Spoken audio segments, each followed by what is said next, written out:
Si te menciono un título como Metal Gear Solid, lo más probable es que te toque más de una fibra. Ahora bien, ¿qué pasaría si te digo que en su consola de nacimiento, la primera PlayStation, también nació otra saga de acción y espionaje? Una primita, por así decirlo, que decidió jugar un poco más con la acción, aunque sin dejar de tener una buena cuota de sigilo. En este video hablaremos de la trilogía original de Siphon Filter, una serie que bien supo dar el ejemplo de cómo hacer un juego a lo película y dejar la vara bien alta, incluso para sí misma. Suscríbete para más, es un pequeño clip para vos y a mí me ayuda un montón.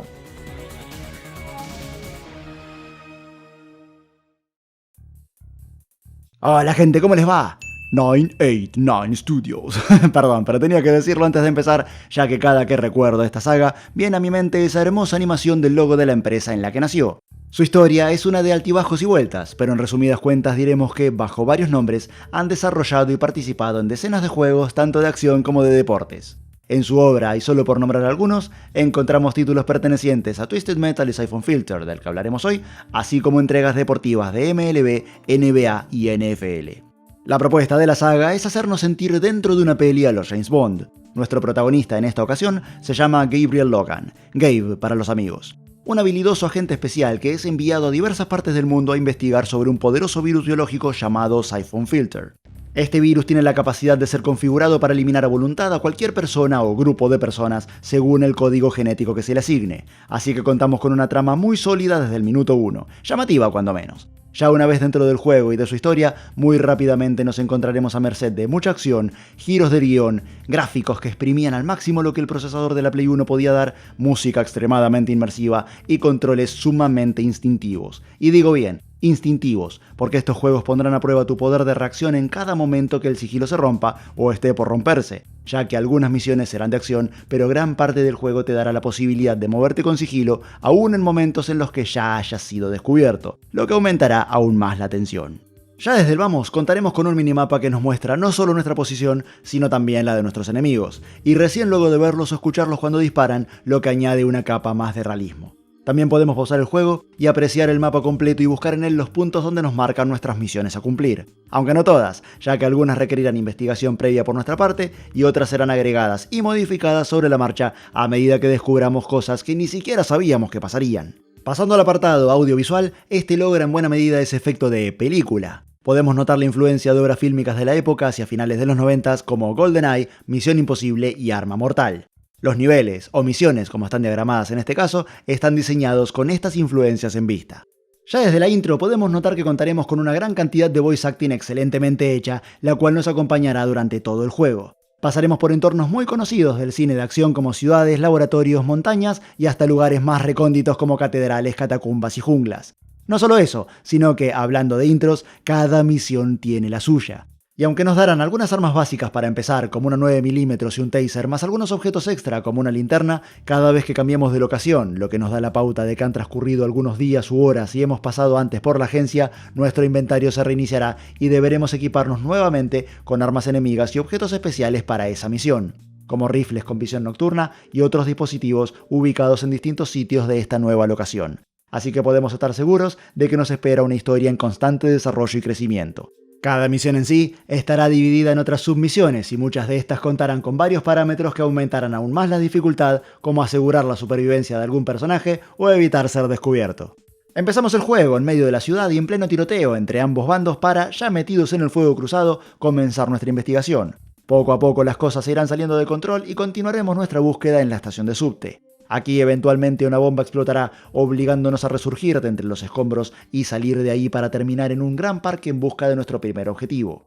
Todo esto mientras pasan decenas de eventos, tanto de acción como de investigación, como por ejemplo la llegada de la unidad antibombas. Soldados especiales que, aunque están armados, no podrán defenderse mientras desarman los dispositivos explosivos, y deberemos cubrirlos durante algunos segundos. Si caen en batalla antes de desactivar las bombas, será game over. Y todo esto será tan solo el inicio. Para terminar con la parte gráfica, cabe mencionar un punto clave: la luz. Prácticamente todo lo que veas que ilumina realmente lo hace. Me explico, la linterna obviamente es una luz dinámica, pues a donde apuntemos nosotros lo hará ella y podremos iluminar zonas literalmente negras y descubrir en ellas pasajes e ítems, pero la idea va más allá. Casi todas las fuentes lumínicas que veas son rompibles, o sea, ves una lamparita que te molesta porque querés pasar inadvertido o por el simple hecho de que no te gustan las cosas brillantes, ¡boom!, le das con algún arma o hasta con el taser mismo para no gastar balas o no hacer ruido, y fue, ¡chau luz! No solo el ítem, sino toda la maldita luz emitida. Háblame de realismo. No sé cómo demonios lo hicieron, pero lograron independizar todos esos focos como para que actúen por separado y todo eso lo pusieron en un CD. ¡Unos genios! La música obviamente tiene mucho que decir. Su compositor fue Chuck Dodd. Luego de bastante búsqueda no pude dar con muchas más creaciones por parte de él, aunque varias fuentes indican que sigue en la actividad y que ha ocupado durante muchos años el puesto de director de música en Sony Interactive Entertainment America. Esto explicaría el hecho de que no salga acreditado en muchas más obras que las que nos compete el día de hoy, aunque suponemos que ha dado sus aportes desde la dirección a varias bandas sonoras de sagas desarrolladas por su división como God of War, The Last of Us y Gran Turismo. Como sea, me quería asegurar de nombrarlo, ya que realmente supo comunicar cómo una música sobre acción, sigilo y conspiraciones debe sonar.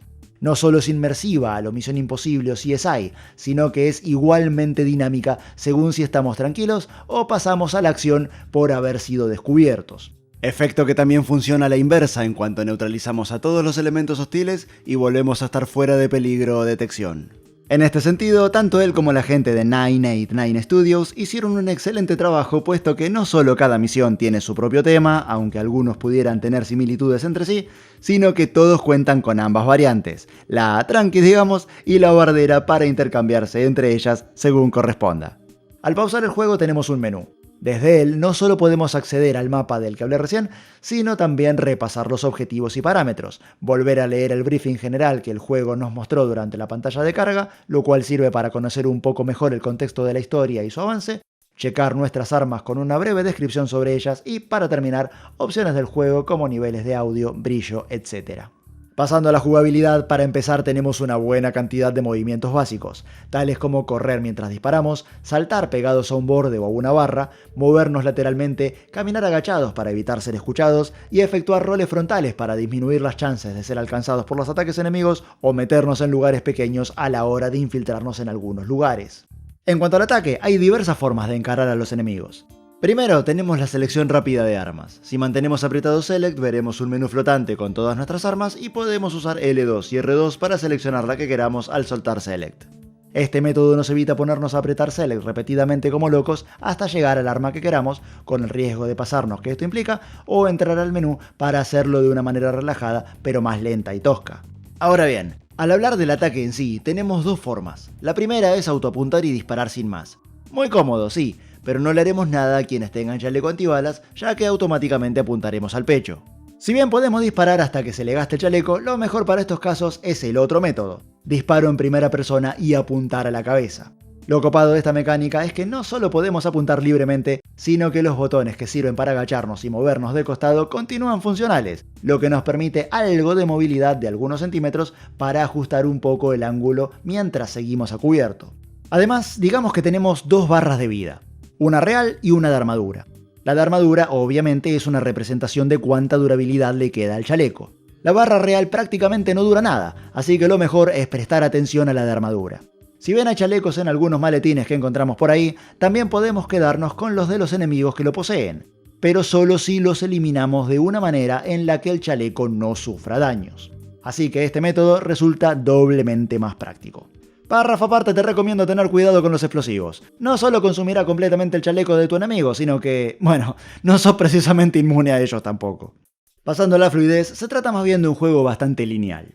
Si bien las locaciones son bastante amplias y permiten una buena cuota de exploración expansible mediante la apertura de puertas, o bien usando switches, o bien volándolas al cuerno, y algunas misiones o objetivos se pueden cumplir en distinto orden, siempre que cumplas con los parámetros cuando los hay, no tenemos tanta libertad como vimos en la trilogía original de Spyro.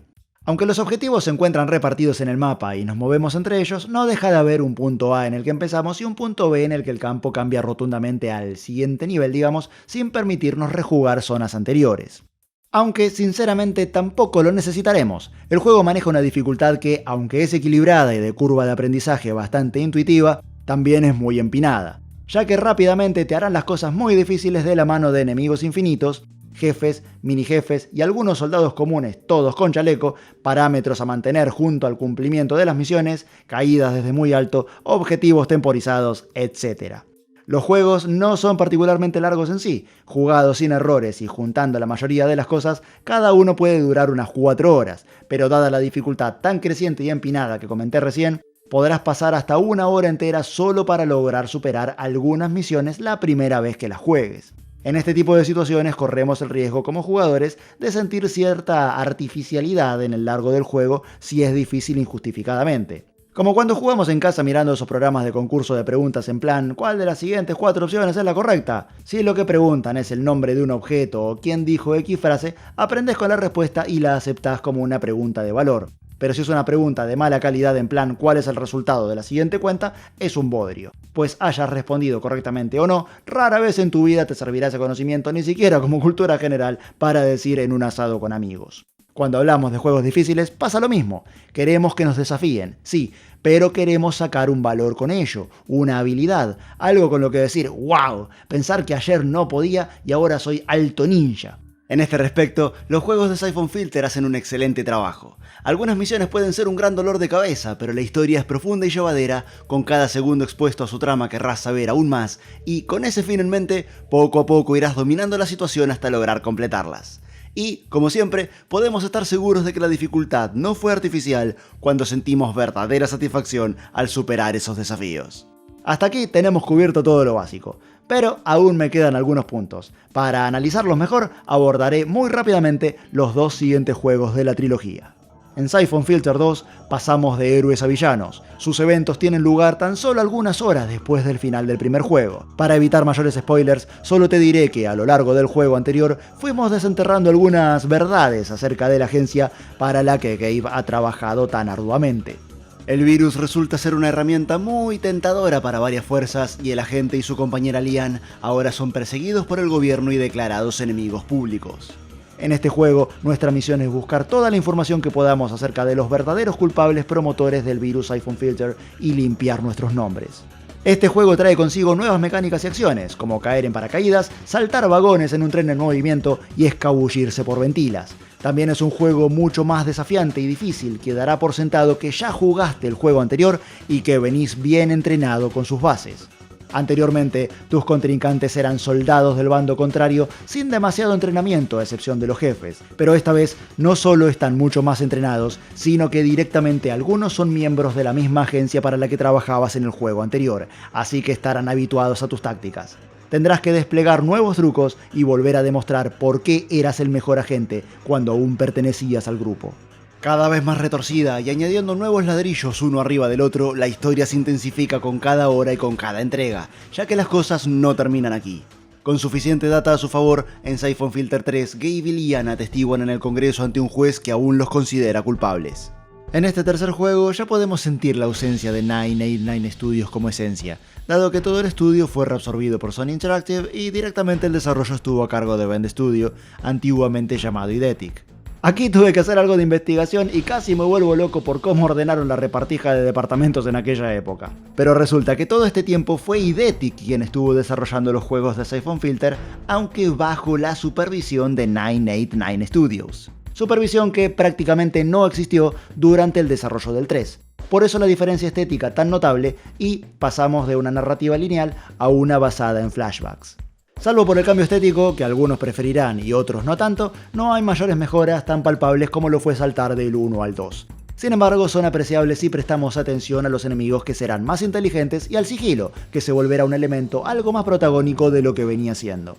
Aunque admito que la historia sigue estando buena y le han sabido dar algunos giros interesantes, a título personal prefiero el trabajo realizado en los 2 primeros. Se siente más ese cariño de un creador por su obra. Yo creo que a la hora de experimentar una obra compuesta por 3 partes, está bueno que te impacten con 3 mensajes que fuertemente podés suponer o sentir que pasaron por la cabeza de su creador. 1. Existe, tan copada como la imaginé. 2. Eso no es todo, aún tenemos un par de ases en la manga. 3. Nació para la perfección, completemos el círculo. Siphon Filter 1, impacto logrado. Siphon Filter 2, impacto logrado. Siphon Filter 3, buen intento. Posta lo digo. La historia tuvo buenos giros, pero Impacto no logrado. Lamentablemente, al menos de mi lado, se sintió la ausencia de su mano creadora o mínimamente de la libertad creativa, o no, que tuvo en los 2 primeros juegos. Aún así, me ha dejado hermosos recuerdos y aunque no logró uno de mis 10 como trilogía, sí aclaro que, como dice el título de este video, así se hace una saga de juegos como para sentirse dentro de una peli de acción y espionaje. Tal vez en algún futuro logren la perfección gracias a un remake y al liderazgo de quien tenga la misma visión que alguna vez tuvieron en 989 Studios. Y hasta acá llegamos con el video de hoy. Ahora les toca a ustedes y para eso están los comentarios. Si tienen algún dato extra o alguna sugerencia de juego o tema de video que les interese, láncelot. Gracias por la visita, gracias por mirar. ¡Chau!